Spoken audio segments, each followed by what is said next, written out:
मई का राशिफल कर्क राशि वालों के लिए क्या लेकर के आ रहा है, इसकी मैं जानकारी देने का प्रयास करूंगा। मित्रों नमस्कार, मैं मयंक त्रिपाठी नव ज्ञान ज्योतिष चैनल पर आप सभी दर्शकों का हार्दिक स्वागत करता हूं।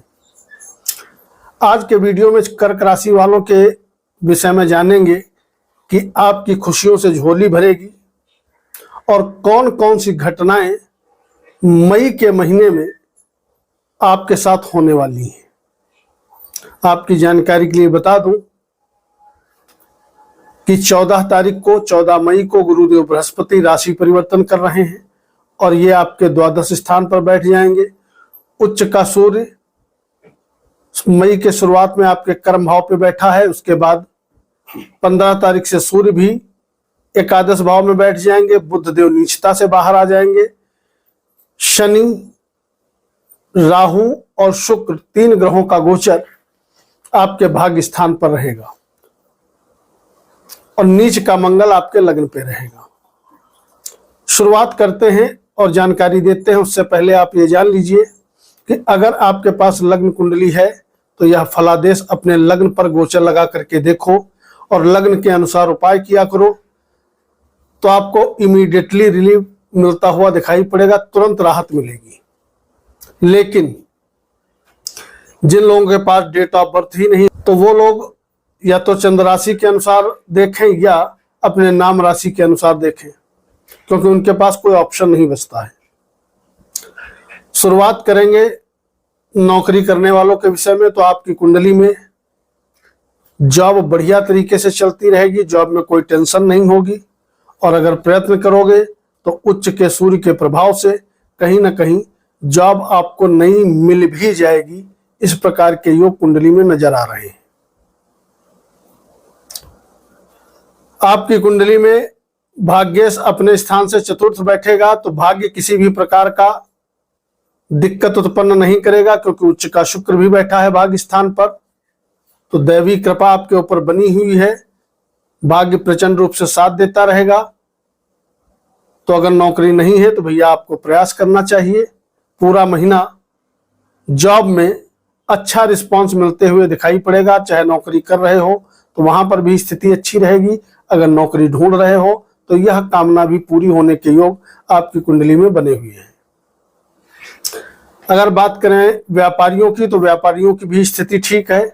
व्यापार भाव पर किसी पापी ग्रह की दृष्टि नहीं है, मंगल की दृष्टि है, लेकिन उच्च की दृष्टि है।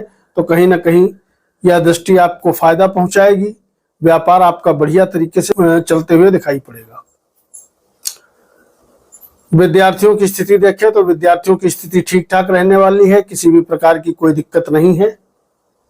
लेकिन थोड़ा चूंकि विद्या का मालिक नीच चल रहा है तो परिश्रम अधिक करना पड़ेगा, उसके बाद ही मन मुताबिक रिजल्ट मिल पाएगा। प्रेमी जोड़ों की अगर स्थिति देखें तो प्रेम में सफलता 15 तारीख तक का तो स्थिति ठीक ठाक रहने वाली है, लेकिन 15 तारीख के बाद स्थिति गड़बड़ा सकती है। 15 तारीख के बाद प्रेम में अलगाव जैसी स्थिति उत्पन्न होते हुए दिखाई पड़ेगी।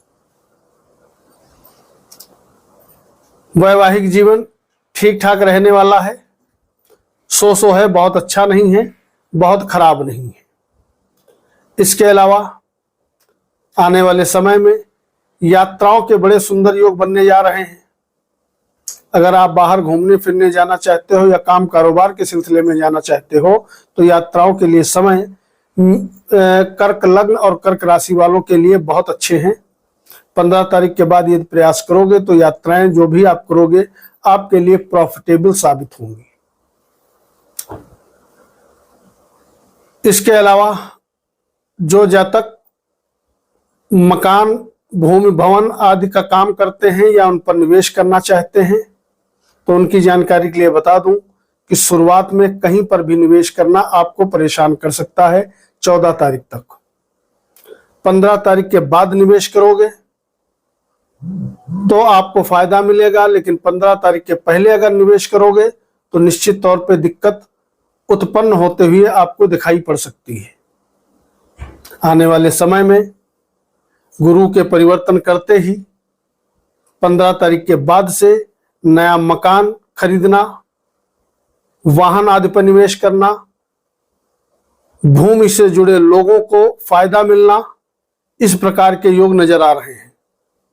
यानी कि जमीन से संबंधित कोई भी काम है आपका, या आप प्रॉपर्टी डीलिंग वगैरह करते हो, जलीय काम आपका कोई है, तो आने वाले समय में दिन दूने रात चौगुने तरक्की होते हुए आपको उसमें दिखाई पड़ेगी।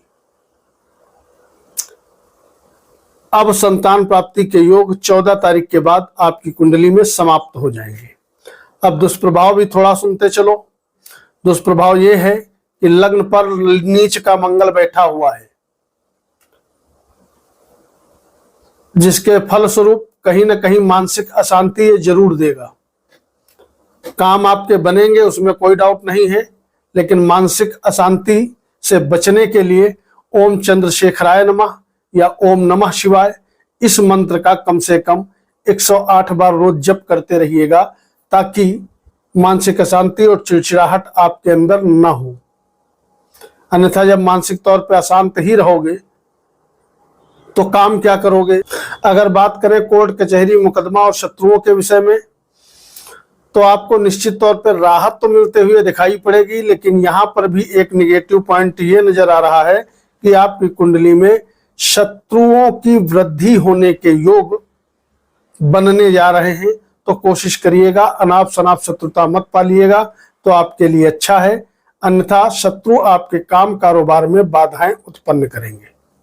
कोशिश करिएगा छोटी मोटी बातों को अवॉइड करें, तो आपके लिए अच्छा रहेगा। बात करें अगर स्वास्थ्य कैसा रहेगा, तो आपकी कुंडली में स्वास्थ्य ठीक ठाक स्थिति दर्शा रहा है। स्वास्थ्य में कोई भी दिक्कत नहीं होगी। नया काम कारोबार शुरू करना है तो भैया 15 तारीख के बाद शुरू करोगे तो बहुत गजब का रिजल्ट मिलता हुआ दिखाई पड़ेगा। इसके अलावा आने वाले समय में मित्र वर्ग,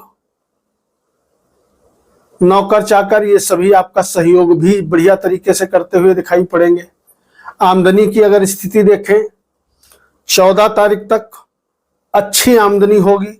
14 तारीख के बाद बहुत अच्छी आमदनी आपकी होगी, क्योंकि 14 तारीख तक का तो गुरुदेव बृहस्पति ही आय भाव को संभाले हैं, और 15 तारीख से सूर्य एकादश में बैठ जाएगा। यहां पर भी सूर्य अति विशिष्ट कारक हो जाता है। तो सोर्स ऑफ इनकम का जो भाव है बहुत ज्यादा मजबूत होने के कारण आमदनी की किसी भी प्रकार की कमी आपको देखने को नहीं मिलेगी। चाहे नौकरी करते हो, व्यवसाय करते हो, पार्ट टाइम का काम करते हो, खेतीबाड़ी करते हो, कंस्ट्रक्शन का काम करते हो, कुछ भी करते हो, आय आपकी जबरदस्त तरीके से आने वाले पूरे मई के महीने में होती रहेगी। धन के बचत की यदि बात करें तो भैया धनेश स्वयं आय भाव पे बैठने जा रहा है 15 तारीख से, तो जाहिर सी बात है पैसा जितना आएगा उसी के अनुरूप आप बचाने में भी सक्षम रहोगे। पैसा आएगा भी खूब और पैसा बचेगा भी खूब।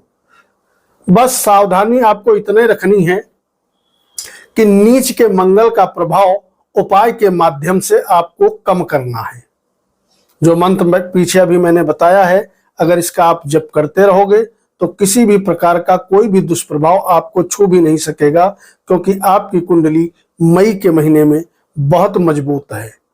अनाप शनाप पैसा ऊट पटांग जगहों पर निवेश मत करिएगा। ट्रेडिंग वगैरह के चक्कर से दूर रहिएगा, तो आपके लिए अच्छा है।